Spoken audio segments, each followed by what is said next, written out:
we've got to recognize now the best practices are exactly opposite of what the medical establishment pounded into pediatricians for 15 years. Dr. Marty Makary is a surgeon, a professor at Johns Hopkins University, and author of Blind Spots: What Medicine Gets Wrong and What It Means for Our Health.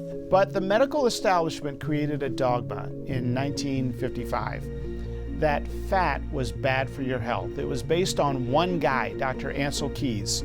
In this episode, we explore the culture of medical groupthink in cases where health recommendations have produced disastrous results.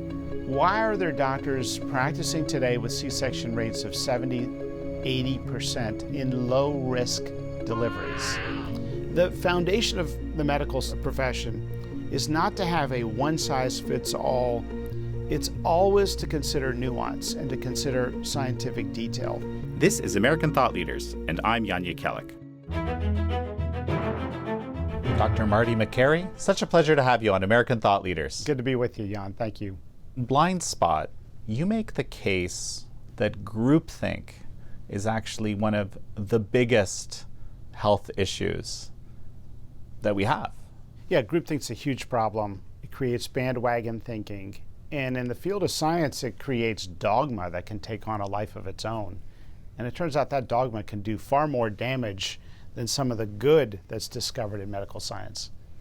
So you come up with a huge number of examples, decades of basically bad policy developed out of initially, I guess, an erroneous finding but then develops the common denominator is this groupthink that develops after, or orthodoxy that develops afterwards. I mean, I'll just use one because this is one I've known about for quite some time, but it still seems to be an issue, right? Peanuts. Well, you're so right. When we as a medical profession use good scientific evidence to make health recommendations, we shine and we help a lot of people. But when we rule by opinion and issue these edicts based on the opinion of a small group of oligarchs in medicine, we have a terrible track record with health recommendations. And the peanut allergy epidemic today, by and large, was ignited by a bad recommendation about 24 years ago by the American Academy of Pediatrics, creating an illusion of consensus. They put out a recommendation that all mothers and children 0 through 3 years of age should avoid peanuts. All mothers who are lactating, all mothers who are pregnant, and children 0 through 3 years of age should avoid peanuts altogether. Total peanut abstinence was their idea on how to prevent a peanut allergy from developing. Turns out they got it perfectly backwards. They forgot about a basic principle in science called immune tolerance. Mothers had known it as the dirt theory. When you're around something in infancy, your immune system learns not to see it as foreign, and you don't become sensitized and allergic to it later on.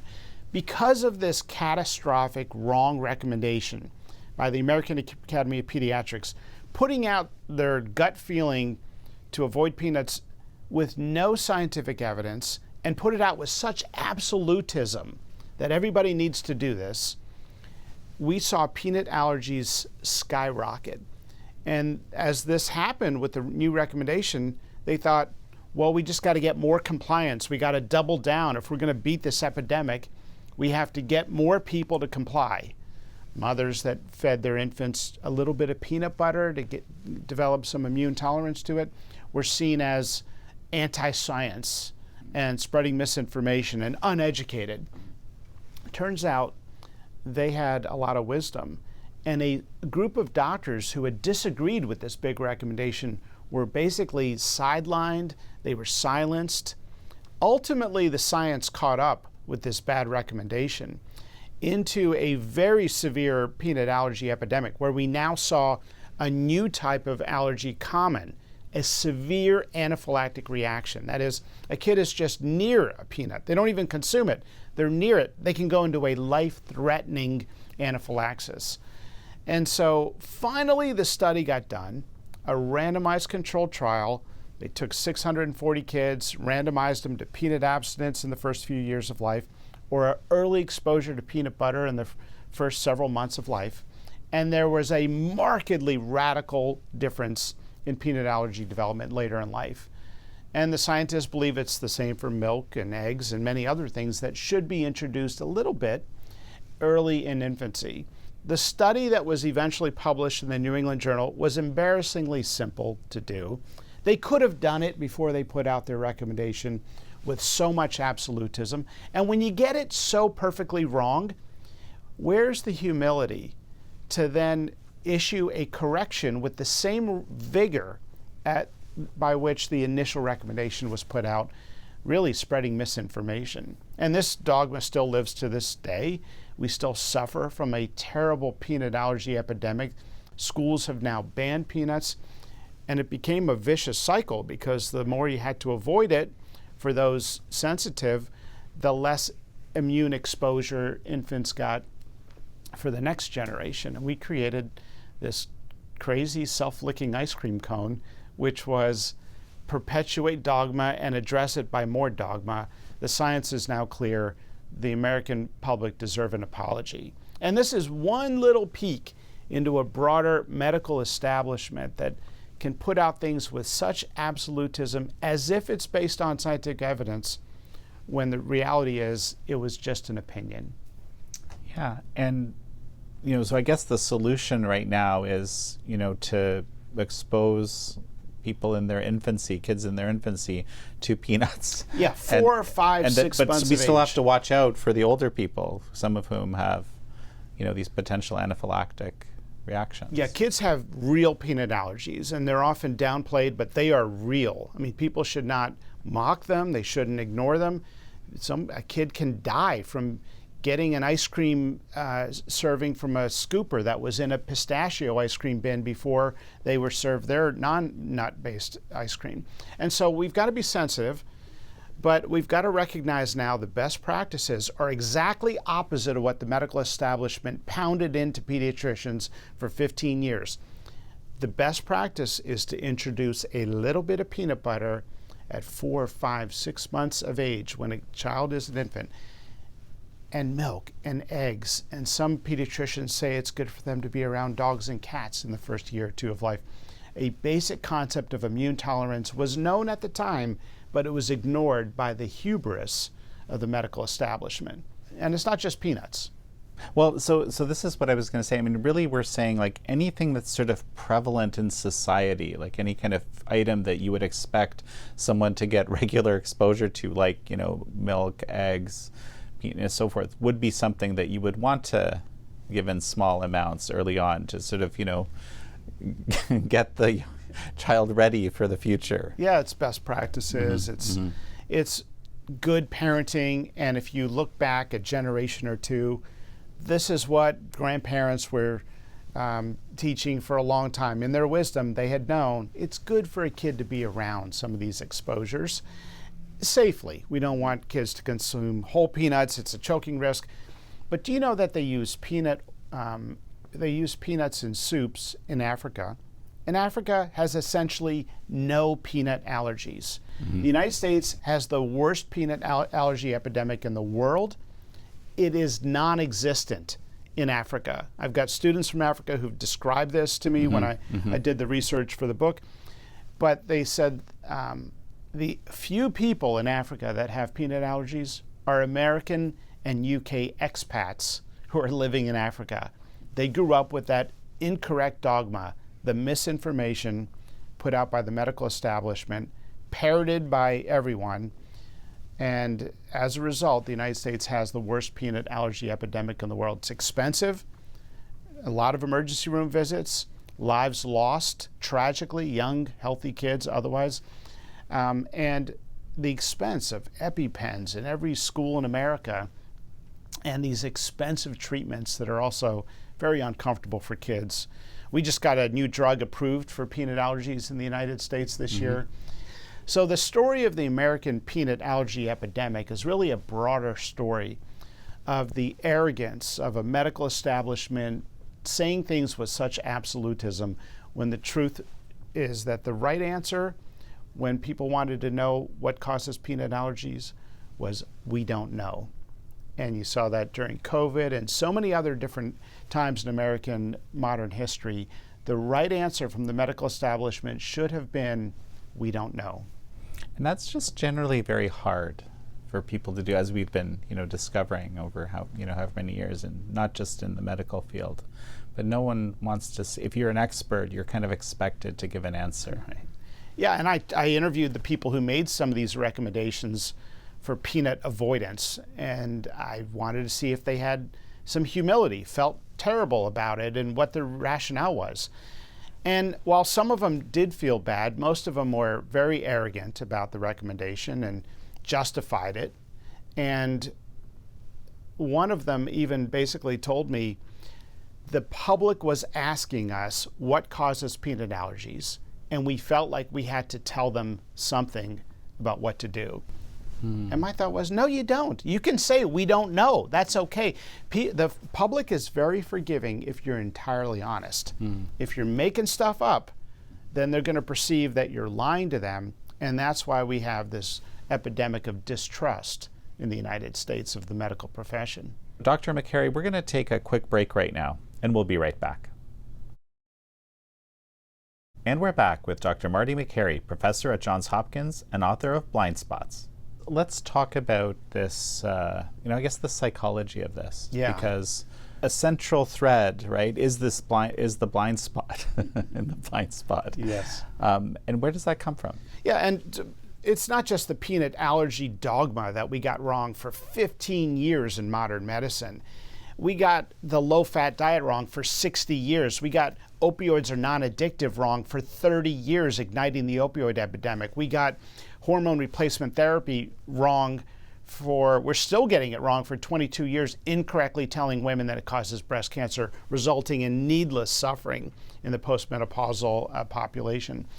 So again, when we use opinion and just make a recommendation based on a gut feeling, we don't have a good track record. We've got to get back to the scientific process.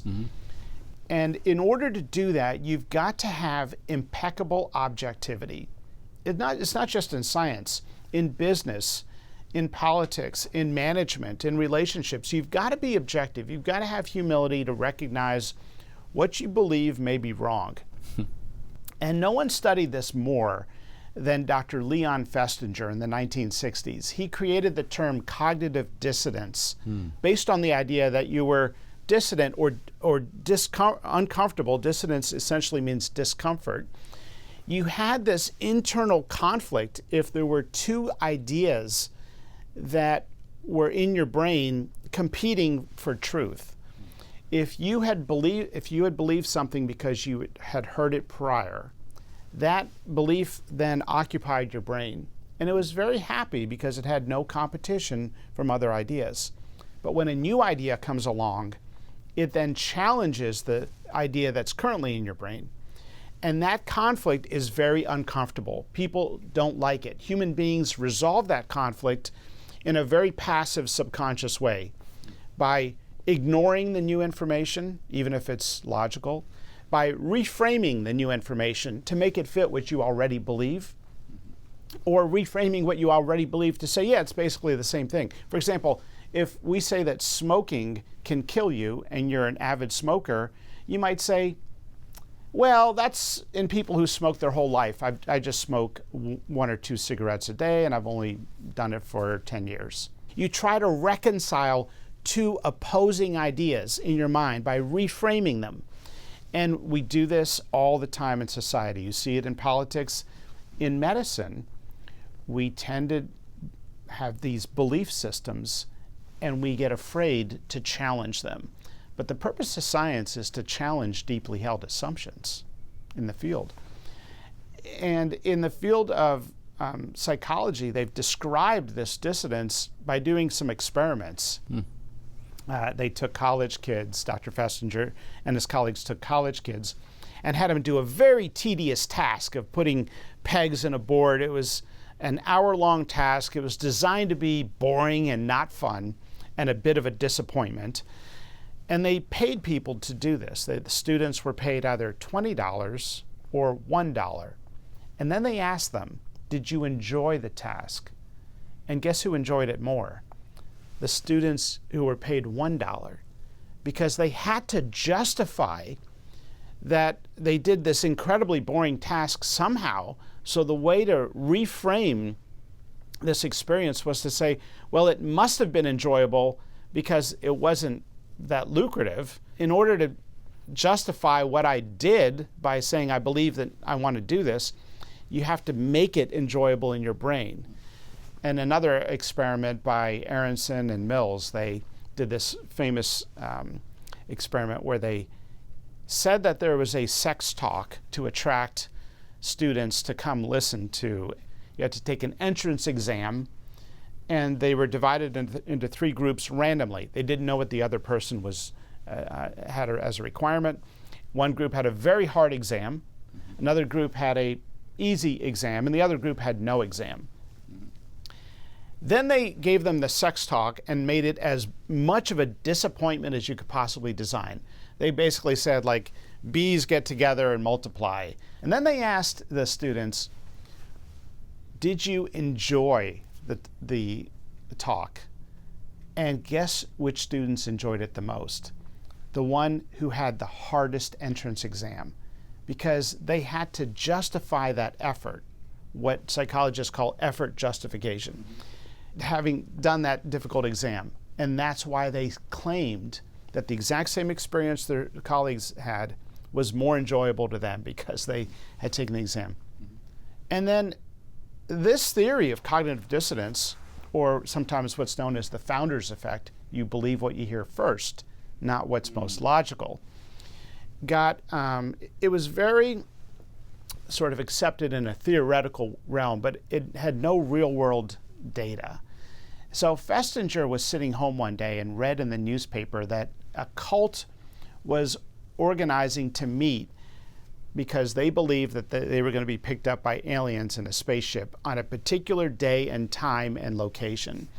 And so he went and traveled into this Illinois-based cult and embedded himself in the cult. And if his theory of cognitive dissonance and the founder's effect were true, when the spaceship did not come, they wouldn't abandon their views, they would dig in even deeper because they had to stick with their belief system, and new information had to be reframed or ignored or somehow changed.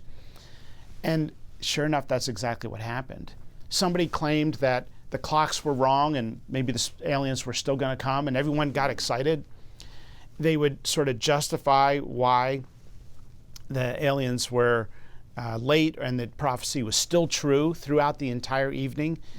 And by the morning, they had claimed that they got a revelation that because there was a lot of light shining from the cult, the aliens had changed their mind. You would think that this would result in people abandoning their belief system, but they didn't. They became more evangelical and more deeply rooted. And one member of the cult, who was a doctor, said, in very plain English, directly to Festinger, I can't abandon this belief system. I have everything in it. My life, my family, my job, my career, everything is invested in this belief system. I can't possibly give up on it now. We have a human tendency to want to cling to our belief system, not because it's more logical or correct, but because we held that view first. I see it almost every day now that I'm aware of it from doing this research for the book. And what I notice is that on my research team at Johns Hopkins, people will suggest research ideas, and I'll tend to dismiss it a little more readily than I should. And I realize this is the founder's effect, and I've got to be aware of it. Now, the father of modern medicine, Claude Bernard, said, we have to recognize that we all have biases. It's part of the human condition. But you have to be aware of your bias. And when you receive new information, as in the scientific process, you have to actively and temporarily suspend your biases, being aware that they're there, and try to objectively assess new information as an active process. And there's probably no other more prophetic words from the modern era of hyperpolarization and deeply entrenched views than the words of Claude Bernard, and even specifically to the medical science community itself. Absolutely fascinating. You're reminding me, I remember being told of the person who originated the ice pick lobotomy, right, which turned out to be a very bad procedure. It wasn't really helping people. But from what I understand, this person traveled later to try to, sort of look at some of his patients, and he couldn't. The level of this cognitive dissonance was so strong that he couldn't see the damage that had been done. He recorded his experiences with them, and he believed that they had been helped. Yeah. You're familiar with this story? Yes. Yeah. A lot of damage was done. It was, again, medical dogma, and people hold on to it. And it's not that doctors are bad people or diabolical. Every doctor I know is trying to do the right thing, or always tries to. But we have good people working in a bad system, and this groupthink mentality creates a herd thinking where people are not encouraged to think independently. There's a culture of obedience to get in line.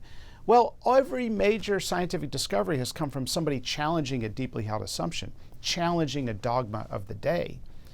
But you see this cognitive dissonance play out. I had a colleague who, when a study came out showing that you don't need to treat appendicitis with surgery 100% of the time, 2/3 of the time you can manage the person without surgery. You follow them closely, give them a short course of antibiotics, and you don't need to do surgery. It's an amazing discovery. And there was a great study done that shows not only are you avoiding the pain and suffering and the complications, but the cost. We have a nursing staffing crisis in the United States. That helps. It decongests our operating rooms. It enables us to focus on other sick patients. It's an incredible research study. And when it came out, I remember asking a colleague, and he said, well, I don't buy it. I need to see 2 randomized controlled trials. Then a second randomized controlled trial came out. And he said, well, I need to see 3 randomized controlled trials. Then a third one came out. This is incredible data, long-term follow-up, top medical journals. And then I went back and showed him the third trial, and he said, well, I just still think it's just better to take them all out. You see this cognitive dissonance playing out right in front of my eyes. There is a group of us that are interested in the redesign of medicine. We don't know what to call it. Is it functional medicine? It includes that. Is it holistic medicine? Not officially, but it is holistic. Is it alternative? Not really, but it includes alternative ideas. And so this group of doctors now are emerging in direct primary care. That way the employer is paying the bill and anyone can access it. Concierge medicine. We're seeing new clinics emerge for Medicare beneficiaries that are at no cost to the beneficiary. And I've written a lot about these clinics in the book, The Price We Pay. But there is this opportunity now to connect with this new generation of doctors who are thinking about the redesign of medicine instead of just being on the hamster wheel, which nobody's enjoying at this point. Well, Dr. Marty Makary, such a pleasure to have had you on. Thanks so much, Jan. Great to be with you. Thank you all for joining Dr. Marty Makary and me on this episode of American Thought Leaders. I'm your host, Jan Jekielek.